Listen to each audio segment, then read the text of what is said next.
Bienvenue sur les news de Samir. Aujourd'hui, on va parler d'une petite actualité. C'est les petites tensions qu'il y a du côté des gauchos, hein, des gauchistes. En effet, Aymeric Caron, il y a eu du rififi entre Aymeric Caron et Taha Bouafs. Donc, les deux sont des gauchistes, etc. Bon, voilà. Et par rapport à ce qui s'est passé par rapport à Rima Hassan, où certains lui ont reproché de ne pas dire que le Hamas est un groupe terreau, il lui tombe dessus. Et certains la défendent en disant elle a raison de ne pas le dire. D'autres, Aymeric Caron, disent si c'en est un, c'est un groupe terreau, etc.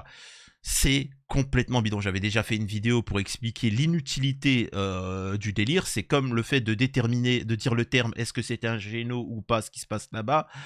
On s'en fout. Voilà, les faits sont là et il faut les dénoncer et il faut les condamner et il faut intervenir, tu vois.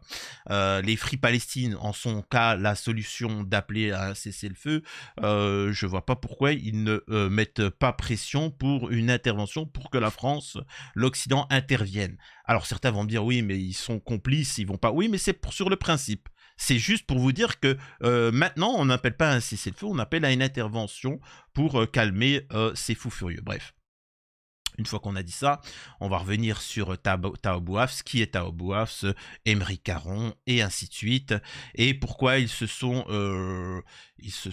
chiffonnés le visage. Avant de démarrer la vidéo, je vous invite à vous abonner, vérifier que vous êtes bel et bien abonné, laissez un commentaire, un like pour le référencement, me rejoindre sur les réseaux sociaux et sur mes chaînes secondaires. Alors, sur le fond du sujet, je vais vraiment le torcher rapidement. Rima Hassan a clairement dit que, en fait, ça dépend quand est-ce qu'elle le dit, quand est-ce qu'elle le dit pas. Elle a clairement dit que le groupe du Hamas était un groupe terreau.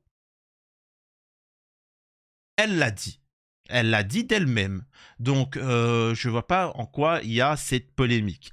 Encore une fois, moi, je me méfie de ces politiques-là, de ces gens-là, qui, entre guillemets, vous donnent du divertissement pour ne pas rentrer dans le vif du sujet, dans les choses qui sont concrètes. Et donc, bref, donc, nous avons Aymeric Caron, mais il y a des choses intéressantes à relever. Parce que derrière, il y a beaucoup de choses que je dénonce et qui sont représentatives. Taha Bouafs est ce qu'on appelle, moi dans mon jargon, un bénévole. C'est quelqu'un qui a de bons positionnements, bonne partie. Je suis pas total, comme vous me connaissez, hein, je suis pas d'accord sur tout ce qui est sociétal, mais voilà, il a des positionnements qui sont corrects, mais c'est ce qu'on appelle un bénévole. Et vous le savez, je lutte contre le bénévolat. Nous avons Aymeric Caron qui tombe dessus et qui dit, voilà, bien évidemment que ce sont des actes terreaux. Voilà. Voilà, encore une fois, je ne vais pas revenir. Je vous ai déjà dit, pour moi, acte terreau, pas terreau, tout dépend de qui va gagner. Si demain la Palestine a un État, s'ils sont victorieux, ce sera des actes de libération. S'ils perdent, ce seront des terreaux. Point barre. La France était des résistants parce que les Américains, les Anglais et les Russes ont gagné. Sinon, ça resterait dans l'histoire allemande s'ils avaient gagné des actes terreaux, ce que faisaient les résistants. C'est tout. Il n'y a pas de... Voilà. Donc Taha Bouafs décide de reprendre Aymeric Caron et il dit « Regardez-moi, je pense... regardez-moi, c'est moi Aymeric Caron. Regardez, moi je pense pas comme cet arabe. » Le culot qu'il faut pour reprendre publiquement une femme palestinienne, membre de ton groupe politique, quand on sait le harcèlement qu'elle se prend. Si un jour t'es pas d'accord avec Mélenchon, tu vas le quote tweet aussi. Et là, sur ce qu'il dit, je suis pas en désaccord. C'est-à-dire qu'effectivement, il se serait jamais permis une telle dérive si c'était Mélenchon ou autre, si c'était un gauchiste blanc. Et c'est ce qu'on appelle c'est pas le racisme ordinaire, c'est le privilège. C'est ce privilège, c'est-à-dire qu'on sait très bien que, et surtout il y a un racisme, je vous le dis, hein, alors je vous en parle jamais parce que je m'en fous, tu vois, mais le racisme, je l'ai plus connu de gauche que de droite. C'est plus c'était les gens de gauche qui me sont tombés dessus en avec des propos vraiment humiliants. C'est est-ce que tu parles français? Est-ce que voilà, dis merci à la France. Tais-toi, ne nous contredis pas. Déjà, on vous défend. Tu me défends de quoi? J'ai travaillé toute ma vie, je me suis toujours défendu de toi-même. Vous m'avez jamais rendu un seul service et vous avez jamais rien fait. Donc tu m'as défendu de quoi? Ah mais je dénonce. Ah bah parce que tu dénonces la réalité de la situation à Gaza, je dois la fermer, je dois pas avoir d'avis. Moi pas devoir avoir avis, c'est ça? Moi devoir me plier à penser à toi? Moi pas le droit à avoir... C'est ça? C'est ça que je dois faire? C'est incroyable. C'est incroyable le mépris qu'ont ces gens-là. Et je le répète, j'ai eu beaucoup plus de respect de par les gens de droite, que ce soit des gens avec qui j'ai pu échanger, des députés ou autres. À chaque fois que j'ai eu des échanges avec des députés de la LFI, le moment où ils apprennent que je suis d'origine algérienne, plus aucune, c'est fini. Ça disparaissait. Encore une fois, je répète, ils te parlent de droit international pour Gaza, mais derrière, quand tu parles du Sahara occidental, ils te disent non, non, non, non, on n'en parle pas. Je m'en fous, je vous répète, là, ne me parlez pas de Gaza, ne me parlez pas du Sahara occidental. Comprenez le truc. Ça veut dire que de manière électoraliste, ils vous parlent de certaines choses pour attirer des votes. Mais en fait, c'est des hypocrites, tu vois. Ils prennent un positionnement. Il faut savoir, par exemple, sur la situation du Sahara occidental qui est colonisé par le Maroc, il faut savoir que la LFI a toujours dénoncé cette colonisation. Avant. Ensuite, lors des élections précédentes, les Marocains ont dit « on va vous boycotter ». Et ils ont boycotté la LFI. Et depuis, la LFI a décidé « c'est bon, à partir de maintenant, on la ferme, on va tapiner maintenant ». Et ça, respect aux Marocains de vous être communautarisés et de les avoir fait plier. Et c'est tout. Ce que je veux dire, c'est que c'est des... Voilà. Si demain, il n'y a plus personne qui est pro-pal en France, je peux vous assurer qu'ils vont oublier la Palestine, mais aussi vite que moi, j'ai oublié une de mes ex, quoi. Bref. Et donc, ça va se chamailler. Et donc, Émeric Caron qui dit « Et donc, tu me reprends pas publiquement, hein? Quant au bip, je peux. » C'est-à-dire que...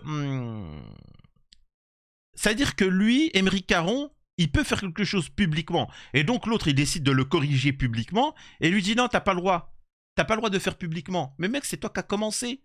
C'est toi qui as commencé à publiquement tomber sur tes camarades. Donc, et ça veut dire que là, Émeric Caron lui est en train indirectement de lui dire « Écoute, Mohamed, mais je m'appelle Tahabouaf. » Oui, oui, Mohamed. C'est-à-dire que les gens comme Émeric Caron ou tout ça, les gauchistes, je suis pas en train de dire qu'ils sont racistes volontairement.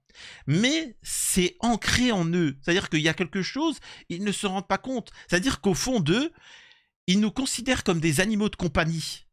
Comme des gens, des victimes qu'il faut nous sauver. C'est-à-dire que, par exemple, ils souhaitent que la Palestine soit libre, mais qu'à par la suite, moi personnellement, je suis pour l'autodétermination des Palestiniens qui récupèrent leur pays, mais après, ils font ce qu'ils veulent. Si demain, ils veulent devenir entièrement musulmans, catholiques, juifs, devenir communistes, socialistes, pro-américains, pro-russes, je m'en balais, c'est pas mon rôle. Je n'ai pas à leur imposer une façon de penser. Ils doivent être libres, point. Après, c'est... Alors que le gauchiste va t'imposer un choix. Va t'imposer un truc, tu vois. Quant au bip, je peux parler de celui que je subis depuis 10 mois. Tu vois la différence entre toi et Rima Hassan, c'est qu'elle, elle est vilipendée pour ce qu'elle est, et toi pour ce que tu dis. Il y a une grande différence. Toi, il te suffit de faire un petit tweet pour montrer patte blanche. Elle, quoi qu'elle dise, il y a écrit terreau sur sa tête. Alors, donc attendez, parce que là, je vais reprendre parce que ça peut continuer. Donc voilà. Ce n'est pas moi qui tape publiquement sur une camarade d'origine palestinienne alors qu'elle est vilipendée en continu. Tu sais très bien ce que tu mobilises en faisant ça et tu sais que ça va contribuer à la mettre de côté. Hein, c'est ce qu'il veut dire. Et la fragiliser. C'est pas beau du tout. je ne tape sur personne. Je rappelle la position du nouveau Front Populaire. Bonne soirée. Minable. Misérable. Tu vois. Tu fais plus de zèle concernant Rima que d'autres camarades qui disent de la demeure, hein. Eux, ils ne sont pas intouchables aussi. Du zèle, c'est plutôt toi qui en fais en ce moment. Écoute, je n'alimente rien du tout, je rappelle les faits sur un sujet qui appartient à tout le monde et à propos duquel aucune parole n'est intouchable. Alors, Aymeric Caron, j'aimerais t'entendre sur le Sahara occidental. Macron s'est exprimé sur le Sahara occidental, tout le monde s'est exprimé là-dessus, toute la gauche a dénoncé son truc. Est-ce que tu pourrais t'exprimer sur le Sahara occidental? Non? Sacré Aymeric. Encore une fois, mon but n'est pas de parler des sujets. Ne venez pas en débat en commentaire me parler du Sahara, ne venez pas me parler de la Palestine. Moi, je m'en fous. Je suis là pour démontrer que certains sont là juste pour comment on appelle ça, le buzz, le putaclic. Voilà, c'est tout. C'est aussi simple que ça. Mais ce qu'il faut comprendre, je suis désolé de dire ça, ce sont des colonisateurs. C'est-à-dire qu'ils dénoncent Am Taha Bouafs, je connais pas vraiment Taha Bouafs sur ce positionnement de ces points-là, mais la LFI, Taha Bouafs, Aymeric Caron, etc. Alors que il faut bien comprendre que la colonisation, c'est une idée de gauche, hein. Si il y a eu la colonisation et tous les drames qu'il y a eu, c'est des gauchistes. C'est des gens de cette catégorie-là qui ont la vérité et qui veulent l'imposer aux autres. Par exemple, ce qui se passe en Tunisie. En Tunisie, c'est un pays qui essaye de se développer. Le président dénonce le sionisme. Et forcément, tous les acteurs, je vous ai déjà montré toutes les informations qui tombent sur la Tunisie. Quand vous remontez, vous avez derrière Bolloré, comment il s'appelle l'autre milliardaire là, de BFM, etc. C'est eux. Et vous avez la gauche qui reprennent ces informations-là concernant les migrants. En fait, vous voulez quoi? Vous voulez que la Tunisie accueille tous les migrants illégaux ou qu'ils les envoient tous en Europe? Je comprends pas. Qu'est-ce que vous voulez? Ils n'ont pas le droit d'avoir des frontières? Je comprends pas ce qui se passe. Pourquoi vous n'accueillez pas ces migrants chez vous? Donc, il leur tombe dessus. Nous avons un président qui travaille très bien en Tunisie, et les gens comme Taha Bouafs, Aymeric Caron et ainsi de suite, etc., lui tombent dessus. Il y a des élections à l'heure actuelle en Tunisie, dont l'un des présidentiables a fait du trafic. Vraiment, il a fait du trafic. Et donc, il doit être jugé et arrêté pour répondre devant la justice. Le mec a décidé de fuir en Algérie. Désolé, l'Algérie l'arrête. Monsieur, le pays voisin, vous avez fait du trafic, donc vous allez devoir répondre devant la justice tunisienne. Pourquoi la fuir? Eh ben, les LFI, etc., vont tomber dessus. Non, c'est pas... En fait, il n'y a pas de justice. Il faut qu'en Tunisie, c'est pas de justice, c'est la machette. C'est-à-dire que si Kais, il est réélu, sortez la machette. N'acceptez pas. Il ne faut pas qu'il y ait d'élection. C'est ce que disent la LFI. Ensuite, il faut savoir que la LFI a envoyé des députés quand il y avait des manifestations en Algérie. Comme partout dans le monde, il y a des manifestations, tu vois, je sais pas, il y a des manifestations pour X ou... Ils ont envoyé des députés pour appeler à la révolte. Pourquoi? Je comprends pas pourquoi. Là où tous les révolutionnaires, les vrais révolutionnaires dans le monde respectent l'Algérie, la LFI ont envoyé des députés. Et moi, je vous pose une question. Est-ce qu'un seul député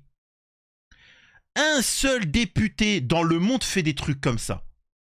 Est-ce que vous avez vu, par exemple, vos députés belges décider d'aller au Congo pour appeler à la révolte contre le gouvernement?